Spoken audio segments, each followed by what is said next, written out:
Olá meus amigos, sejam todos muito bem-vindos ao canal Politizando. Eu sou o William Jacob e olha, esse mundo não gira, capota. Vou mostrar para vocês aqui 15 prefeitos bolsonaristas, que foi feito um levantamento sobre o apoio deles nas eleições de 2022, que foram presos lá em Santa Catarina numa operação, enfim. E aí um pastor fez uma provocação, eu quero trazer para vocês aqui algumas reflexões a respeito disso aí, que é um escândalo sim. Quero pegar até um comentário de um bolsonarista, quase inacreditável sobre isso. Falarei também aqui do estado de saúde, uma boa notícia em relação a Soraya Tronic, senadora, e também algo lamentável sobre a economia do Brasil nos últimos 40 anos. Foi trazida aqui uma notícia do Estadão, que a gente tem que lamentar, refletir, para ver se a gente consegue ajudar as pessoas a entender a necessidade de mudar esse modelo econômico. Só que antes de falar sobre tudo isso, eu quero pedir a sua ajuda. Se você chegou no canal, olhou, não está inscrito, e se puder, se inscreva, nos dê essa força, ativa o sininho das notificações. Assistiu, gostou? Deixa o like, mas se não gostou, faz parte, manda o dislike, comenta, compartilha. Bora trazer mais pessoas para esse espaço, porque aqui sim a gente luta por um Brasil melhor. Pessoal, começar aqui então falando da quarta fase da Operação Mensageiro, que ela então já somou aí 15 prefeitos presos no estado de Santa Catarina e colocou sob a mira um suposto, chama aqui a matéria, esquema de corrupção na licitação de lixo em várias cidades do estado.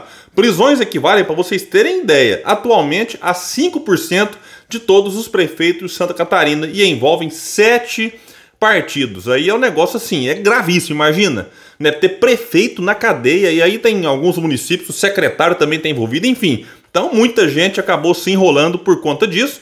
Fizeram uma apuração, todos os prefeitos bolsonaristas certamente estavam aí em 2022 fazendo campanha pro mito, hashtag contra a corrupção. Essa hashtag ficou mais famosa em 2018. Depois a ficha de muitos caíram que não tinha nada dessa luta contra a corrupção, pura conversa fiada, mas certamente em 2022 estavam aí, dizendo que tinha que votar no Bolsonaro, chamando Lula de ladrão, e agora estão aqui, 15 na cadeia. Certamente falaram que tem que salvar o Brasil do comunismo, e lá estavam eles. Aqui está sendo investigado, mas e torço para que eles sejam julgados, seguindo aqui o devido processo legal. Mas enfim, estão aqui, acusados agora, estão presos por conta de envolvimento com algo errado, com ilícito, com corrupção. A investigação do Ministério Público de Santa Catarina começou há cerca de 1 ano e meio, após delações premiadas, rastreamento de celulares e apurações de documentos. Aqui vai dizer que também alvo de mandado de prisão, o prefeito Luiz Antônio Chiodini, que é do PP, de Guaramirim, não foi encontrado. Ele está na Europa, em viagem familiar, segundo a prefeitura, então vai chegar depois de descansar na Europa, depois de passar umas férias, e já vai aí pra cadeia. E assim, o manuseio do lixo, resíduo sólido, enfim, isso costuma ser motivo de muita corrupção, não é de hoje. Eu acho que operações como essa, assim, se essa operação tiver algo de legal, que se corrija, mas eu acho que investigação em torno dessa questão do resíduo sólido tinha que ser feita em vários municípios, tem que ser muito bem investigado. Então vamos ver qual vai ser o paradeiro desses prefeitos que nesse momento já estão na cadeia. E aí o pastor e policial rodoviário federal, e ele é lá do estado de Santa Catarina, Alexandre Gonçalves,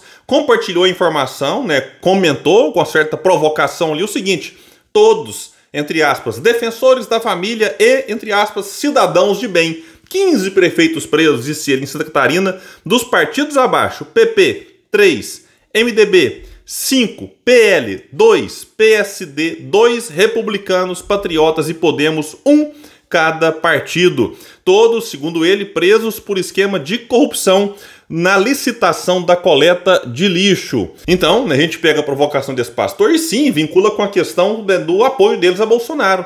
Então, cidadãos que se auto-intitulam cidadãos de bem. E aí, quem não apoia o candidato deles, eles muitos já enxergam, não estou nem dizendo aqui especificamente desses 15 aqui não, mas muitos que apoiaram o Bolsonaro aí se auto-intitulando cidadão de bem, assim, quem não apoia Bolsonaro é porque cidadão de bem não é.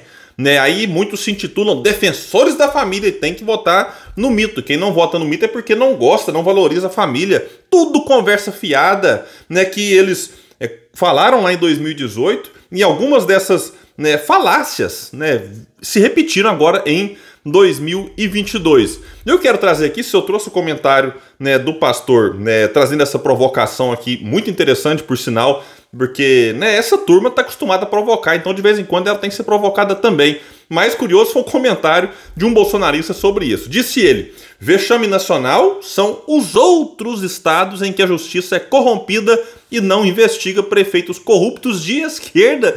Então, assim, o vexame nacional, que não são os prefeitos que foram presos, que aqui de direita, né, ou se dizem de direita, mas segundo esse cidadão, os de esquerda, né, que segundo ele não são investigados. Mas quando os presos são de partidos que se dizem de esquerda, como tivemos aí vários do PT, por exemplo, né, aí ele condena não o judiciário dos outros estados que não estão punindo os de direita, mas aí nesse caso, quando é de partido que se diz esquerda, aí esse cidadão desse tipo aqui vai lá e faz o quê? Condena o político. Mas quando é político de direita preso, ele condena o judiciário dos outros estados. Então, é o tipo de incoerência, enfim, que a gente está acostumado a ver aí nesse mundo do bolsonarismo fanático. Eu digo bolsonarismo fanático porque nem todo bolsonarista é fanático. A gente vê também comentários de pessoas, né, que votaram no Bolsonaro, mas condenando a postura desses prefeitos, mas tem uma ala fanática do bolsonarismo, como tem também do lulismo, enfim, que eles tentam de alguma forma passar pano para tudo que acontece de ruim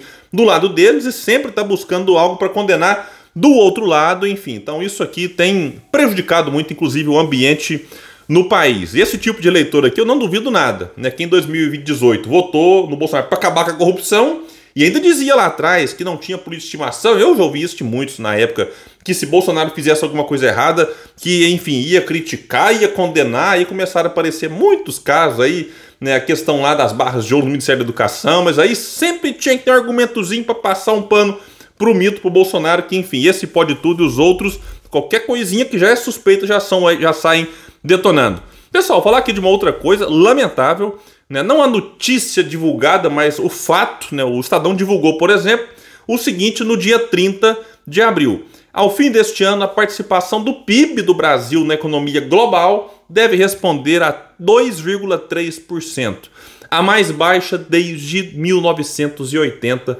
quando teve início a série histórica do FMI, Fundo Monetário Internacional. Pois é, mas a imensa maioria dos políticos, jornalistas, economistas que ocupam a grande mídia, né, enfim, eles acham que a solução é o quê? É aumentar a dose do que está matando a nossa economia.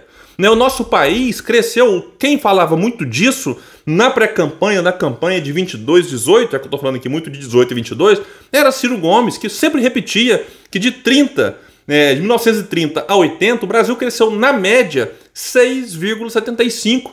Ali você tinha, né, o Estado como indutor do desenvolvimento da economia, você tinha uma ideia de país, você tinha projeto. E tinha ano que você crescia 13%, 14%, depois dava uma recuada de 4%, 5%. O mundo olhava para o Brasil, admirava, falando, o que eles fazem lá? De repente, 80 para cá, a gente viu o quê? O neoliberalismo tomando conta, a nossa indústria foi sendo destruída. Isso aqui não é um problema de um governo em específico só, não. Porque a gente viu passando aí por Collor, Fernando Henrique, Lula 1, 2, Dilma 1, metade da Dilma, Temer, Bolsonaro, né? E, enfim, se você pegar o gráfico e vai ver, a economia do Brasil, o que acontece? Cresce um pouquinho no ano, aí no outro dá uma recuada boa, e depois cresce menos do que cresceu antes, recua de novo, às vezes cai de novo, recupera. Enfim, se você pega na média dos últimos 15 anos, por exemplo, pegando inclusive governos do PT, Temer, Bolsonaro, para mostrar que não é um problema só de trocar nome. Se mantiver o modelo econômico, o país vai sendo destruído ano após ano, governo após governo. Nesses 15 anos, nesse recorte aqui, a média de crescimento do PIB nosso é 1,2, 1,3. Mal acompanha o crescimento populacional. Que se nasce mais gente, você tem que ter mais investimento, mais crescimento. Mas não, fiz um outro vídeo aqui, alertando sobre o investimento público no Brasil. Nós ocupamos a vergonhosa posição, número 28 em 29 países da América Latina e Caribe. A gente está atrás de praticamente todo mundo. Então é vergonhoso, mas muita gente acha que não. Que tem que cortar gastos, austeridade, não sei o que mais, e aí teto de gastos com Temer. Aí agora vem novo arcabouço fiscal, que é um novo teto de gastos, como tem sido chamado, enfim. Então, olha, é difícil a situação nossa. Se não mudar o modelo econômico, essa notícia aqui vai só daqui 2 anos. O Brasil tá ainda com a participação menor no PIB mundial. Lamentável. Mas, enfim, para acabar esse vídeo com uma boa notícia, fica aqui a recuperação da senadora e candidata à presidência em 2022, Soraya Tronic, que recebeu alta hospitalar. Ela ficou internada, chegando a ficar ali algum tempo na UTI por conta de uma crise alérgica na pele. De acordo com o boletim médico, a senadora deverá manter o tratamento clínico em casa, onde deve permanecer por mais alguns dias antes de voltar ao trabalho. Bom, então é isso, tenho divergências com a Soraya Tronic do ponto de vista político, econômico, mas a gente fica feliz quando observa aqui, alguém como ela se recuperando e em breve podendo voltar a atuar lá no Senado. Pessoal, então é isso, eu fico por aqui. Quem puder, compartilhe, espalhe esse vídeo, bora trazer mais pessoas pra cá, porque aqui nesse espaço a gente luta por um Brasil melhor.